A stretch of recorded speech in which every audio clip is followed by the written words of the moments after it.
రంగారెడ్డి జిల్లా శంషాబాద్ అంతర్జాతీయ విమానాశ్రయంలో అక్రమ బంగారాన్ని పట్టుకున్నారు.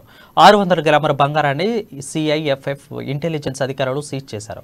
కస్టమ్ అధికారులు కళ్లు కప్పి బంగారంతో బయటకు వచ్చిన కేటుగాలో అరైవల్స్ ప్రాంతం బంగారాన్ని రిసీవర్కు ఇస్తుండగా అధికారులు రెడ్ హ్యాండెడ్గా పట్టుకున్నారు. ఈ ఘటనలో 4 నిందితులను అరెస్ట్ చేసి కస్టమ్ అధికారులకు అప్పగించారు. దీంతో కేసు నమోదు చేసిన కస్టమ్ అధికారులు దర్యాప్తు చేస్తున్నారు. అక్రమ బంగారాన్ని పట్టుకునేందుకు గాను సిఐఎఫ్ఎఫ్ ఇంటెలిజెన్స్ సిబ్బందిని సిఐఎస్ఎఫ్ డీజీ అభినందించారు.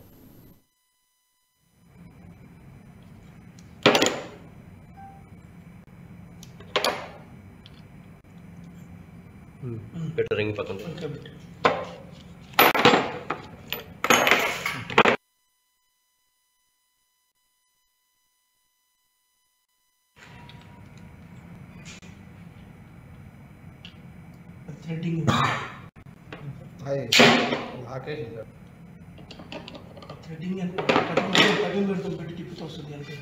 थ्रेडिंग जोड़ी